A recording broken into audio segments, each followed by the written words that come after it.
dis, mais comment moi je peux remercier le Père Joseph, ce qu'il a fait pour nous, mais en même temps aussi de penser à tous ceux qui sont illettrés, qui ne savent pas, qui comprennent aussi un peu l'histoire à travers les images.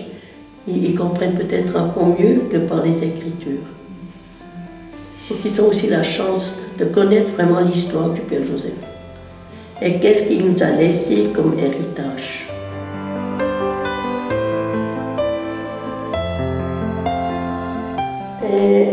Et quand je pense à l'âge de 4 ans, il va déjà à l'église pour rendre service. Mais il ne va pas à cause de ce déjeuner qu'il reçoit, et c'est à cause des 2 francs qu'il a pour sa mère. Et moi, je trouve que comment ça se fait qu'un gamin de 4 ans se fait déjà du souci pour sa mère, et puis qui sait déjà que c'est l'argent qu'il faut. Et c'est ça qui me fait un peu réveiller, quoi. Qui me touche surtout, parce qu'aussi, des fois, il n'avait pas envie d'y aller parce qu'il faisait froid, puis il fallait quand même aller, puis c'était assez tôt. Et malgré ça, il n'a pas loupé une fois, il a toujours été. Aussi, comme il va avec le pistolet là, dans un café pour prendre un peu reste des sous pour aider à sa mère.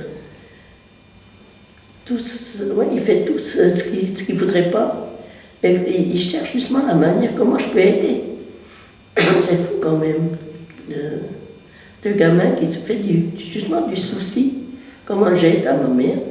Souvent on prend des décisions un peu fous, ça c'est clair, quand on n'a rien. On invente des choses pour avancer. Sa mère, elle est vraiment aussi dans la détresse, elle ne sait plus comment faire, quoi faire. Elle le dit presque à tous, quoi. Je ne sais plus quoi faire. Mais moi je trouve que ce n'était pas un cri pour lui aider, mais c'était plutôt de dire qu'elle n'arrive plus.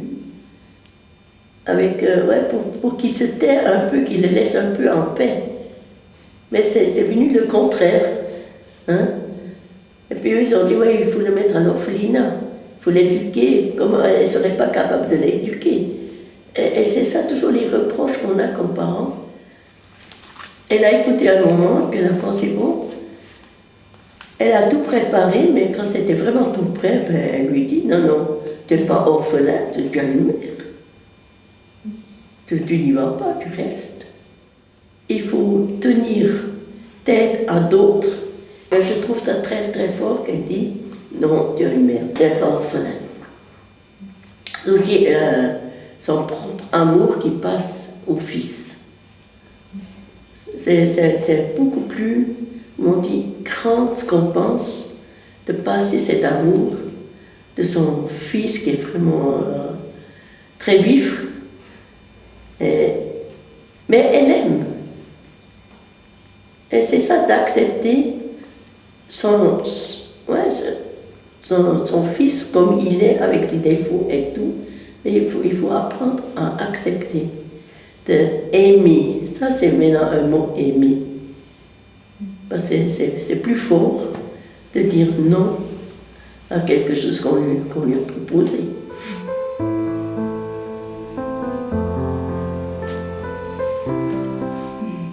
Là, il part vraiment pour de bon. Parce que la première fois, il part, il part chercher du travail, mais après, il repart vraiment pour de bon. Il revient vraiment plus. Ils sont tous tristes, ils ne savent plus comment continuer. Là. C'est pas facile pour lui non plus de partir. Mais là, il est obligé de faire quelque chose. Comment il ne peut pas faire autrement? Mais c'est pas simple non plus pour lui, pas du tout. C'est pour ça que j'ai mis le mouchoir. Et de laisser la famille derrière lui, c'est pas simple, hein, c'est pas ça. Il a aussi eu longtemps de comprendre qu'est-ce qu'elle voulait dire. D'être très humilié déjà à cause de cette histoire qu'il y a eu. Et après partir et laisser la famille. C'est pas drôle. Non. Et je pense qu'il y a eu surtout beaucoup de larmes là. Surtout pour un homme, c'est...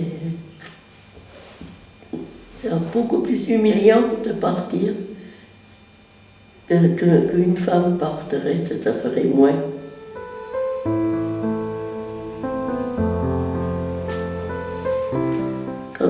Par exemple, quand il a trouvé un oiseau moitié mort et puis qu'il le prend chez lui pour le soigner, et après ils tombent eux-mêmes vraiment dans une misère vraiment presque à étouffer, il oublie de le nourrir et il meurt. Et c'est ça, on oublie, c'est aussi l'image qu'il nous donne pour qu'on oublie l'autre. Quand on est vraiment dans une détresse, on oublie l'autre. On ne pense plus, on est perdu. On est dans un trou. Et c'est aussi ce qui me dit, eh bien, faites attention sur ça. N'oublie pas l'autre parce qu'il va mourir. C'est aussi cette image qui me résonne, qui me dit fais attention à l'autre.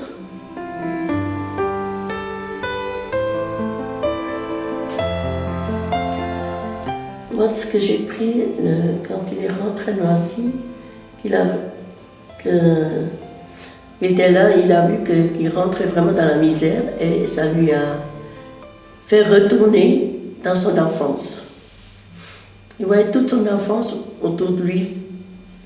Il voyait toute la misère de sa mère. C'est ça que je retiens quand il est rentré à Noisy. Mais il n'a jamais nié de où il venait et qui il était.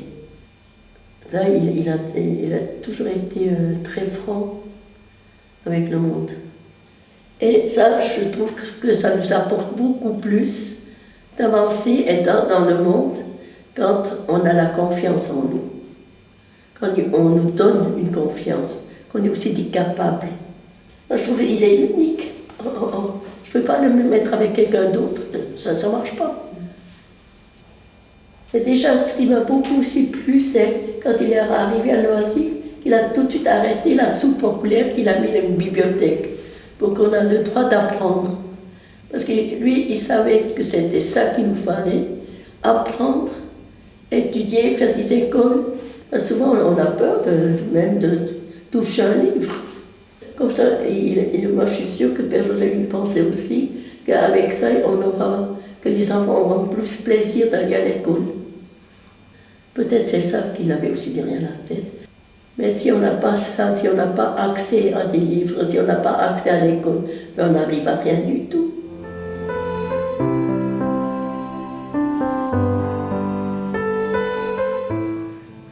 La chapelle, c'est normal que pour le Père Joseph, c'est quelque chose de très important. C'était son travail à lui. Tout son quotidien, il vivait vraiment la Bible avec nous. Par exemple, de partager aussi ouvertement les soucis qu'on avait, il les partage. Ou quand je pense aussi Jésus qui partageait justement ses 2 pains et ses poissons-là, au final, il y avait même 12 paniers de trop. Qu'avant, il n'y avait même pas assez. Alors c'est ce partage. Parce que là, il y avait très peu pour finir. Si on se partage vraiment 100% tous dans le monde, ben, tout le monde aurait assez. On aurait même trop. Et c'est ça l'image qui vit la Bible avec nous.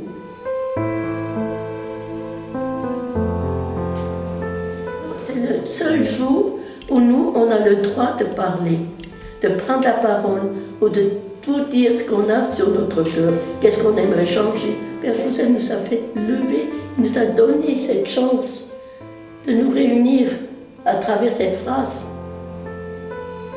Alors, pour nous, c'est une fête. C'est d'être là, à oser de dire les injustices, mais faire une fête.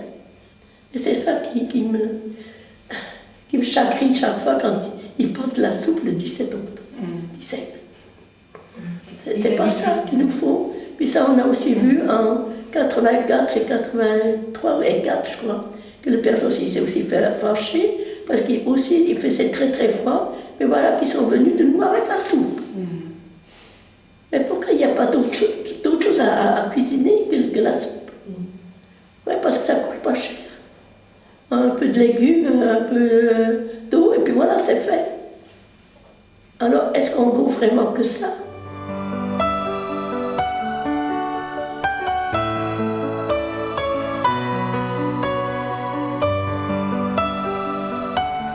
J'ai commencé justement à tricoter du plus petit au plus grand, que chacun a un pullover, et en même temps j'ai demandé à des gens de me donner des mandarines ou des biscottes ou des choses pour emporter. Et j'ai demandé à Gertrude et à Émile de faire le Saint-Nicolas et de venir avec moi. Mais ils sont venus, c'était bien. C'était vraiment formidable. Et ce qui était marrant, quand on parlait au Père Joseph, la fête de Noël était vraiment beau, il demandait, mais ils étaient aussi là, Émile et Gertrude, elles étaient aussi présents. C'était ça ce qu'il demandait le Père Joseph. Est-ce que le plus pauvre était vraiment présent? Parce qu'il n'était pas présent, c'est pas une belle fête. Ça, c'était la réponse du Père Joseph.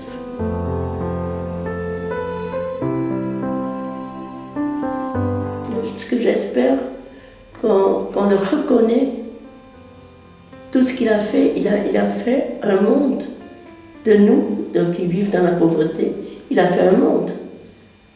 Quand je pense aujourd'hui, on est même en Chine.